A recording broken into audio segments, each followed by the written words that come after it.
I never expected my life to change in an instant. But that's exactly what happened the moment I stepped out of my body. In a terrifying moment of pain and fear, I was taken to a place beyond this world, where I encountered Jesus himself. What he showed me, and the warning he gave me, will change everything you think you know about the world we live in. Stay tuned, because this is something you need to hear, especially if you care about the future of our youth. Kate, tell us about it. It was an ordinary Tuesday, at least. That's what I thought before everything changed. I was on my way to the store. No urgency, just another errand to cross off my list. The sun shone brightly through the car windows, casting soft beams that seemed to dance in time with the hum of the engine. My mind wandered between the mundane thoughts of what I needed to buy for dinner and what I might watch later on TV. But then everything shattered. A sudden, sharp pain exploded in my chest, something I've never felt before. It wasn't like a heart attack, or at least not like how I imagined one. No, this was sharper, more invasive, like a blade that tore through my chest. My breath caught in my throat, my heart hammered against my ribs, and the world around me seemed to twist. The car swerved, my hands gripping the steering wheel in a desperate, futile attempt to regain control. The noise, the sound of screeching metal, the frantic rush of air faded as if I were underwater. My vision blurred, my thoughts scattered. And then, nothing. I don't know when it happened, when I stopped being in control of my body, when I lost consciousness, but I do know that I was suddenly no longer there. The car, the streets, the very concept of being in that moment, disappeared. I floated. The first thing I remember, and the only thing I can hold on to from that moment, was the light. It wasn't like any light I had ever seen. It wasn't the harsh fluorescent glow of the hospital, or the burning rays of the sun. This light was different. It surrounded me, bathing me in warmth and a sense of familiarity I couldn't place. There was no glare, no discomfort. It wasn't blinding, but it was everything. It was soft, yet powerful. As I floated, weightless, I realized something else. There was no fear, no panic. My heart wasn't racing. There was no pain in my chest, no sense of urgency, no sense of anything physical at all. I wasn't bound by the body I had once known. Instead, I was free.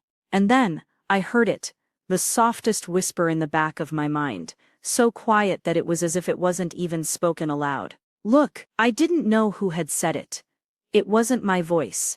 It wasn't anyone I recognized. But it was a command, gentle yet undeniable. I looked. At first, all I could see was the light, blinding, eternal light stretching out before me in every direction. But as I focused, I saw something more, a figure, a shape, not just any shape. This was a presence. It felt alive, and yet, it was so much more than that. It wasn't just a form but a being, a warmth that filled the space around me, radiating something so profound that I felt my very soul pull toward it. It wasn't just light, it was love. Love that reached into every corner of my being. A deep, all-consuming love that made everything else, everything I had known in life, feel insignificant. There was no face, no arms, no legs. There was nothing solid about this figure. But still I knew who it was. I knew without a doubt that this was Jesus. In that moment, I didn't have to speak to understand. There was no need for words. There was only understanding. A deep knowing that I was standing in the presence of something, someone infinitely greater than anything I had ever imagined. And then, as I floated there, suspended between worlds, something incredible happened. The figure, Jesus, seemed to draw closer, though there was no actual movement. It was as if the distance between us was merely an illusion, and as he drew near, the light grew brighter. But not in a blinding way. It was a brightness that came from within, from the very core of his being. I felt it, the kind of peace that filled every empty space in my soul, making me feel whole again. But then, a shift occurred. The peace began to change into something else, something deeper. A sensation of urgency, like the ground beneath me was trembling with a warning. It wasn't fear, but it was something close, something that stirred within me, making me want to ask what was happening. That's when I heard it. The voice. It wasn't loud. It wasn't even a voice in the traditional sense. It was a knowing that passed from him to me, an inner whisper that I felt in my bones. Kate, he said. Though not with words, it was like a calling that came from deep within. There is something you must understand. In that instant I felt my body tense, as if the urgency of his words was enough to stir something deep inside me. He continued, but his words weren't meant for me alone. They were meant for the world, for the youth. And it wasn't just about me. It was about them. Technology, he spoke, though not through sound. The word appeared in my mind, with the weight of a prophecy, a danger, a warning. My heart skipped. What was he saying? What was this about? Before I could process it, I felt the pull. It wasn't sudden, it wasn't harsh, but it was undeniable. It was as if something was drawing me back. Something from within, this brilliant, sacred space. It wasn't a choice. I felt the pull of gravity, an invisible force, urging me to return. I wanted to resist. I wanted to stay in this place of light, of love. But the pull was too strong. I had to go back. I had a mission, something important, and I didn't fully understand it. But I knew. I had to warn the world, especially the youth. I had no idea how or why, but I had no choice. And then, everything began to fade. The light receded. The warmth pulled away from me, leaving me with an aching emptiness. The last thing I remember was that voice again. Though it was fading. You must warn them, it said. And then, darkness. I don't know how long I was out, but when I woke up, the world was nothing like it was before. The air felt heavier, as if every breath I took was a reminder that I had returned to a world I no longer recognized. My chest still hurt, the ache from the accident lingering in my bones, but it was the heaviness in my heart that consumed me. It wasn't the physical pain, it was something deeper, something emotional, something spiritual. I didn't understand. I couldn't. What had happened? I had been in a place beyond anything I had ever known, a place that felt like home. Yet I was torn away from it, sent back to a life that now felt like an echo of something far less real. I opened my eyes, and the harsh lights of the hospital room blurred before me. Machines beeped steadily, their rhythm a stark reminder of my fragility. The sterile smell of disinfectant stung my nose, and the coldness of the room chilled me. But nothing could compare to the emptiness I felt inside. I wasn't supposed to be here. I wasn't supposed to be alive. But then the realization hit me. I was back for a reason. Jesus had called me back. He had a purpose for me. The warning he gave me about the youth, about technology, echoed in my mind with relentless clarity. And yet I still didn't understand what it meant. How could I warn them? What was it about technology that was so dangerous? Was it something I had missed in my own life? Was it something I had ignored? As I lay there, my mind drifting between thoughts of what had happened and what I had yet to understand. The world outside that sterile room felt distant. The people around me, the bustling sounds of the hospital, they all seemed so far away. I could still see the light. I could still feel it, that overwhelming love. It was as if it had left a mark on my soul, something that wouldn't go away, no matter how much I tried to suppress it. The sense of peace, of belonging, it was still with me, but it wasn't enough anymore. I had to do something. I had to find out more. Hours passed, or maybe it was days. I couldn't keep track, but eventually my body started to feel more like my own. I was weak, but the pain in my chest had dulled, replaced by a strange sense of urgency. I needed to get out of that room, out of that bed, and figure out what had happened to me. Why had Jesus sent me back? I managed to stand, though my legs shook beneath me as I slowly made my way out of the hospital room and into the empty hallway. The fluorescent lights overhead buzzed, and the floors beneath my feet felt cold and unfamiliar. It was the same hospital, the same walls I had seen when I had first arrived. But everything felt different. I felt detached, like a stranger in my own skin. As I walked, I couldn't stop thinking about the word Jesus had shown me, technology. What did he mean? Was it a tool, a machine, or was it something more abstract, something that had become a force of its own? I'd always been a fan of technology. I grew up with it. computers, smartphones, the internet. It was all around me. And as I walked down the hallway, my mind raced, trying to connect the dots, trying to make sense of what he had said. But the more I thought about it, the more I realized something horrifying. We had become slaves to. I looked at the people around me, nurses, doctors, patients, all glued to their screens, their devices. Everyone was connected, but no one seemed to truly see each other. They were trapped in their digital worlds, eyes fixed on their phones, their tablets, their computers. It was like the entire world was living in a parallel reality, and we were all just floating through it, oblivious to what was happening around us. As I stepped outside the hospital, the crisp air hit me, and the weight of the world seemed to come crashing down on me all at once. The city stretched out before me, its streets lined with people rushing, living their lives in a blur. Cars zoomed by,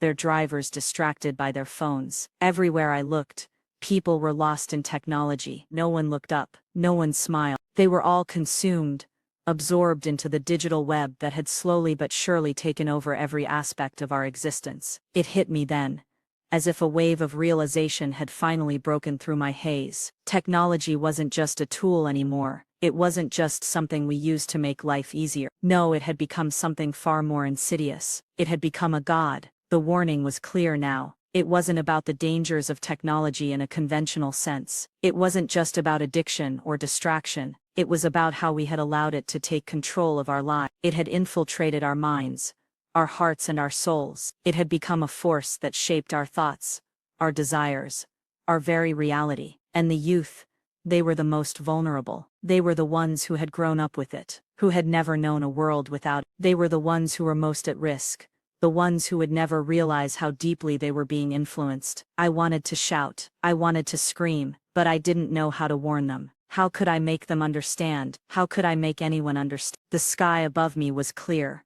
but it felt like the weight of the world was pressing down on my shoulders. I had seen the truth, and now I was back to share it, but I didn't know where to begin. As I stood there on the sidewalk, everything I had known before, the routines, the distractions, the constant buzzing of the digital world seemed so insignificant. I felt small, insignificant, lost in a world that had lost its way. And then, just as quickly as it came, the weight of the realization lifted. I didn't need to know everything right now. I didn't need to have all the answers. What mattered was that I knew the truth now, and I knew what I had to do. I had to warn them. I can still hear the echo of the warning in my mind. The voice that wasn't a voice. The presence that wasn't just a person. Everything about that experience felt more real than anything in my life before. And yet, here I was back in this world.